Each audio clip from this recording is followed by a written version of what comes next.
দুই বাংলা মিলিয়ে শক্তিশালী কিছু নারী চরিত্রকে স্ক্রিনে আনবার জন্য জয় হাসানের মতো পরিশ্রম আর কেউ করেছে বলে মনে হয় না। কন্টেন্ট যেই ফরম্যাটেরই হোক, সেটা সিনেমা, সিরিজ কিংবা নাটক, আমাদের দেশে বেশিরভাগ নারী চরিত্র মানেই হলো নায়কের সাইডে থাকবে, গল্পে নায়কের রোমান্টিক অ্যাঙ্গেলটাকে সার্ভ করবে। এবং বেশিরভাগ আধুনিক নায়িকাও এতদিন ধরে নাটকে, সিনেমায় তাই করে এসেছে। নিজের নারী সত্তাটাকে যে শক্তিশালী নারী প্রধান চরিত্র দিয়ে তুলে ধরা যায়, সেই চলটা আমাদের দেশে অন্তত খুব বেশি নেই। এককালে সুবর্ণা মোস্তফা করেছেন এরকম নারী প্রধান বেশ কিছু আইকনিক চরিত্র, এখন তো সেরকম খুব একটা হয় না। কিন্তু এই প্রজন্মে জয় হাসান ছাড়া ওইভাবে তেমন কাউকে কিন্তু এই ব্যাপারটাকে ফোকাস করতে দেখি না তেমন। রিসেন্টলি মেহজাবিন কিছুটা করছেন। এই যে নায়কের রোমান্টিক অ্যাঙ্গেল হয়ে ফেম না কামানোর যে ওনার দীর্ঘদিনের একটা চেষ্টা, সেটা নিয়ে আজকে বিস্তারিত কথা হবে। আজকে কথা হবে তার ক্যারিয়ার নিয়ে, কথা হবে তার করা কিছু শক্তিশালী চরিত্রকে নিয়ে, আরো কথা হবে ওয়ার্ল্ড সিনেমার শক্তিশালী কিছু নারী চরিত্রের কথা হবে জয় হাসানের অভিনয়ের যে দুর্দান্ত পটেনশিয়াল, সেটাকে কাজে লাগিয়ে বাংলাদেশে কিভাবে কিছু আউট অফ দ্য বক্স এবং স্ট্রং নারী চরিত্র ওরিয়েন্টেড সিনেমা বানানো যায় সেটা নিয়ে।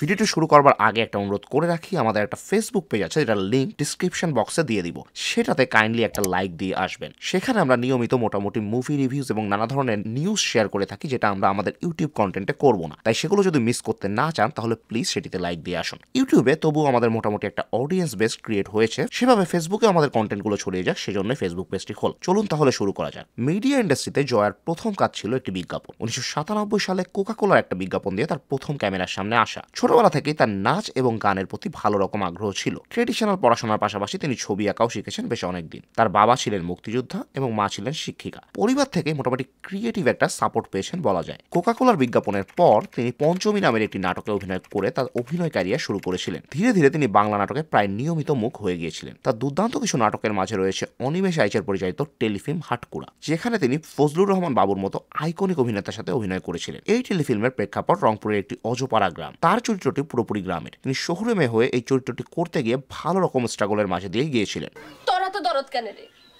মোর ভাত আর মুখ খুন করি পুতা তুলে তোর কি?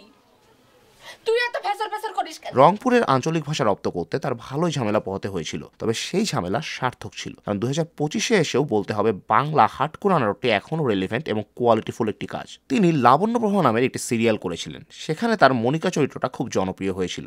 সেই সিরিয়ালে দুর্দান্ত ইন্ট্রো গানটার কথা মনে আছে? এলিটা গেয়েছিলেন গানটা। এই কন্টেন্টে রিসার্চ করতে গিয়ে গানটার কথা মনে পড়লো অনেক বছর পর আবার। নিন আপনারাও শুনুন এবং নস্টালজিক হয়ে উঠুন।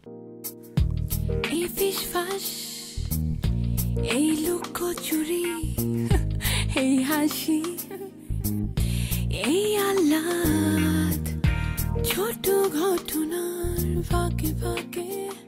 আরেকটা নস্টালজিক কাজ ছিল আফসানা মিমির পরিচালনায় তাহসানের সাথে অভিনয় করা অফবিট নাটকটা। সেই নাটকের সে যে বসে আছে একা একা গানটা, যেটা অর্ণব এবং ব্ল্যাকের যৌথ প্রজেক্ট ছিল, সেটা তো টিল ডেট বাংলা গানের ইতিহাসের অন্যতম শ্রেষ্ঠ একটি গান। তিনি তৌকির আহমদের পরিচালনায় শঙ্খবাস নামের একটি নাটক করেছিলেন। এই নাটকটিও বেশ মানসম্পন্ন একটি কাজ ছিল। আমাদের চ্যানেলের নিয়মিত দর্শক যারা, তারা কম বেশি সবাই জানেন আমরা তৌকির আহমেদের বিশাল রকমের ফ্যান অ্যাজ এ পরিচালক। তিনি যে কোয়ালিটিফুল কাজ দেবেন সেটা নিয়ে কোনো সন্দেহ থাকার কথাও ছিল না। ক্যারিয়ারের শুরুর দিকেই তৌকিরের মতো পরিচালকের সাথে কাজ করার ব্যাপারটা ছিল জয়ের জন্য একটি ভালো ডিসিশন। জয়ার ক্যারিয়ার ঘাটতে গিয়ে আমরা যেটা পেলাম, তিনি কিন্তু প্রতিনিয়তই ভালো পরিচালকের সাথে কাজ করেছেন। তিনি মোস্তফা সরোয়ার ফারুকের 69 ধারাবাহিকে অভিনয় করেছেন। মাহফুজ আহমেদের পরিচালনায় চৌতা পাগল ধারাবাহিকে আলতা চরিত্রে অভিনয় করেছেন। তিনি একটা ইন্টারভিউ বলেছেন আলতা চরিত্রটি তার ভয়ানক পছন্দের। হাওয়া সিনেমা দিয়ে তিনি সিনেমা জগতে আত্মপ্রকাশ করা দুর্দান্ত পরিচালক মেজবাহুর রহমান সুমনের তারপরেও আঙ্গুললতা নন্দকে ভালোবাসে টেলিফিল্মে অভিনয় করেছেন। এই কাজটিতেই অভিনেত্রী হিসেবে তার অবস্থান পাকাপোক্ত করে ফেলেছিলেন এবং এই টেলিফিল্ম দিয়ে তিনি আরও জানান দিয়েছিলেন যে তিনি ন্যাকা নায়িকা মার্কা অভিনয় করতে ইন্ডাস্ট্রিতে আসেননি।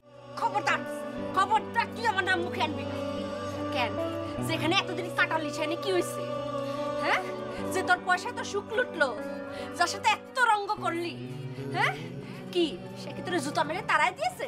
এখন আঙ্গুর তার অভিনয় করা এবং ইফতেখার আহমেদ ফাহমির পরিচালনা করা আমাদের গল্প টেলিফিল্মটা আমাদের অন্যতম পছন্দের একটি টেলিফিল্ম। এত সুন্দর একটা গল্প যে মানুষটা লিখতে পারে, সেই ফাহমি এখন ইন্ডাস্ট্রি থেকে হারিয়ে গিয়েছেন। ব্যাপারটা দুঃখজনক। আমাদের গল্পতে করা তার চরিত্রটাও ছিল দুর্দান্ত। জয়া সিনেমায় রেবু হয় মোস্তফা সরোয়ার ফারুকের ব্যাচেলার সিনেমা দিয়ে। যদিও সেই সিনেমাতে তিনি গেস্ট আর্টিস্ট হিসেবে অংশগ্রহণ করেছিলেন, তবুও সেখানে তার অভিনয় বেশ ভালোই ছিল। ব্যাচেলার সিনেমাটা তো একদম রেভলিউশনারি সিনেমা ছিল একটা। এই ব্যাচেলার সিনেমাতে মানুষজন যেভাবে কথা বলে, এই সিনেমা চরিত্রগুলোর সাথে দৈনন্দিন জীবনে যে ধরনের ঘটনা ঘটে, সেগুলো কিন্তু তৎকালীন আরবান কালচারের রিফ্লেকশন ছিল, অন্য কোনো সিনেমা তখন সেটা ধরতে পারেনি। ব্যাচেলার সিনেমা ভালো হলেও জয়া চরিত্রটা তেমন সিগনিফিকেন্ট কিছু ছিল না সেখানে। জয়া পুরো ম্যাজিক দেখিয়েছেন নাসিরুদ্দিন ইউসুফের গেরিলা সিনেমাতে। এই সিনেমাটা পুরাই আউট অফ দ্য বক্স একটা সিনেমা ছিল। 2011 সালে মুক্তিযুদ্ধ ভিত্তিক নারী প্রধান সিনেমা তো ভাবাই যায় না। জয়ার করা চরিত্রটার নাম ছিল বিলকিস বানু। 71-এ তার স্বামীকে হারানোর পর সে মুক্তিযুদ্ধে অংশগ্রহণ করে। এই সিনেমাতে আমাদের 71-এর অনেকগুলো আইকনিক কিছু বিষয় উঠে এসেছে। আলতাফ মাহমুদ, যিনি আমার ভাইয়ের রক্তে রাঙানো 21শে ফেব্রুয়ারি গানটার কম্পোজিশন দিয়েছিলেন, তার চরিত্রটি ছিল এই সিনেমাতে। আহমেদ রুবেল দুর্দান্ত অভিনয় করেছেন আলতাফ মাহমুদের চরিত্রে। মুক্তিযুদ্ধে বাংলাদেশের অন্যতম স্ট্রং পয়েন্ট ছিল আমাদের গেরিলা ওয়ারফেয়ার, সেটাও এই সিনেমাতে সুন্দর করে দেখানো হয়েছে। এই আইকনিক সিনেমাতে অভিনয় করেই জয়া পেয়েছিলেন তার প্রথম জাতীয় চলচ্চিত্র পুরস্কার। তার অভিনীত দ্বিতীয় সিনেমা ছিল পরিচালক রেদওয়ান রনির সিনেমা চোরাবালি। সেখানেও তিনি ফ্যাচে কাঁদুনি রোমান্টিক অ্যাঙ্গেলে ছিলেন না, ছিলেন একজন শক্তিশালী নারী জার্নালিস্ট চরিত্রে। এটাই তো সময়। একটা ছেলে যে সারা জীবন বন্দুক হাতে তুলেছে মানুষকে মারার জন্য, আজ সে বন্দুক হাতে তুলেছে মানুষকে বাঁচাবার জন্য। Isn't it a celebrating moment? এটাই সময় সারা দেশের মানুষকে জানিয়ে দেয়া ওসমানের আসল চেহারা। তার এই ভেবেচিন্তে স্ট্রং ফিমেল চরিত্র করার সিদ্ধান্তটা হয়তো দেশের বাইরেও নজর কেড়েছিল। 2013 সালে তাকে কান চলচ্চিত্র উৎসব থেকে নিমন্ত্রণ পাঠানো হয়। সেই একই বছর তার জীবনে আরেকটি ঘটনা ঘটে, সেটি হলো কলকাতার ফিল্ম ইন্ডাস্ট্রিতে ঔষধ। তিনি 2013 সালে পরিচালক অরিন্দম শীলের আবর্ত সিনেমা দিয়ে কলকাতায় পা রাখলেন। সেই সিনেমার স্টার কাস্ট ছিল ডেঞ্জারাস। জয়া ছাড়াও টোটা রায় চৌধুরী, আবির চ্যাটার্জি, শাশ্বত চ্যাটার্জি, কৌশিক গাঙ্গুলি, ঋত্বিক চক্রবর্তীর মতো দুর্দান্ত সব অভিনেতারা সেই সিনেমাতে অভিনয় করেছিলেন। এই সিনেমার জন্য তিনি Filmfare award best debut actress হিসেবে নমিনেশন পেয়েছিলেন। সেই বছর তিনি বাংলাদেশের কমার্শিয়াল ইন্ডাস্ট্রিতেও কাজ শুরু করেছিলেন পূর্ণদমক প্রেম কাহিনী সিনেমাটা দিয়ে। এই সিনেমা নিয়ে আমাদের রসগোল্লা কোনোই বক্তব্য দেওয়ার মতো নেই। তবে 2013 সালের পর থেকে জয়া কলকাতার ইন্ডাস্ট্রিতে নিয়মিত অভিনয় করা শুরু করলেন, যেটা আমাদের মনে হয় যে তার ক্যারিয়ারের অন্যতম পজিটিভ ডিসিশন ছিল। কারণ যদি সংখ্যার দিক থেকে এবং সুযোগ সুবিধার দিক থেকেও ভাবেন, কলকাতার ফিল্ম ইন্ডাস্ট্রিটা বাংলাদেশের ফিল্ম ইন্ডাস্ট্রি থেকে 1000 গুণ বেশি গুছানো। সেখানে সিনেমার সংখ্যা যেমন বেশি, তেমনি ভালো প্রজেক্ট, ইন্টারেস্টিং গল্প এবং ভালো পরিচালকের সংখ্যাও বেশি। 2015 সালে জয়া সৃজিত মুখার্জির সাথে প্রথম কোলাবোরেশন করেন রাজকাহিনী সিনেমাটি দিয়ে। যদিও সিনেমা হিসেবে আমাদের রাজকাহিনী 22শে শ্রাবণ বা চতুষ্কোণের মতো ওই রকম মাথা নষ্ট কোয়ালিটির কিছু লাগেনি, তবে সিনেমাতে জয়ার পারফরমেন্স ছিল দুর্দান্ত। এই হলো তোর রুবিনা, আর কিছুতে তোর রুবিনা নেই রে।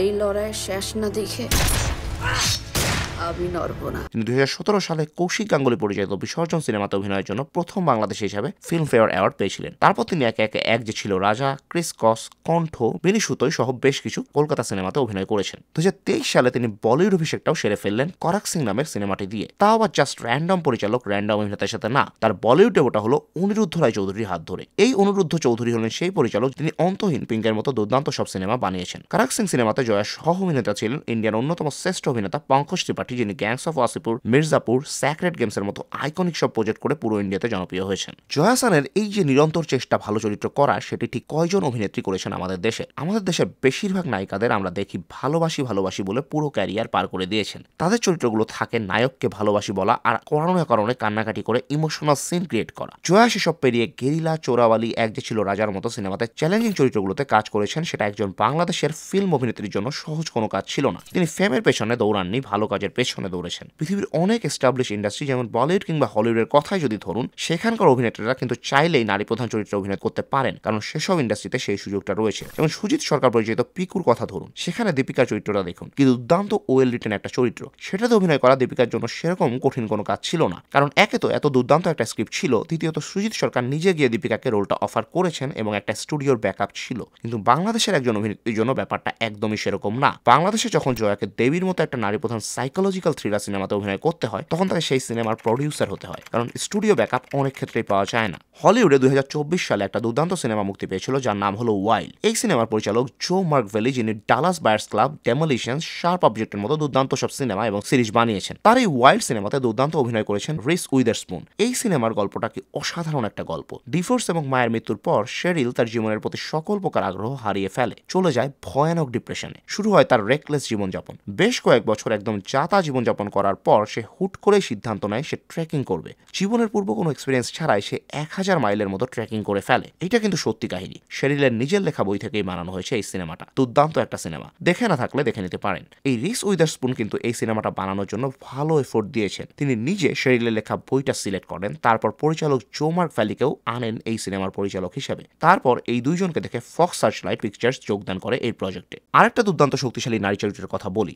মার্টিন ম্যাকডোনা পরিচালিত 3 বিলবোর্ড আউটসাইড অ্যাবিং মিজুরি সিনেমাটা না দেখে থাকলে দেখে নিতে পারেন। ফ্রান্সেস ম্যাকডরম্যান্ড একদম ফাটিয়ে দিয়েছেন এই সিনেমাতে। তিনি আমাদের এমনিতেও খুবই খুবই পছন্দের একজন অভিনেত্রী। তবে এই সিনেমাটার পর তার প্রতি ভালোবাসা আরো বেড়ে গিয়েছিল। এই সিনেমার গল্পটাও কি পরিমাণ শক্তিশালী একটা গল্প।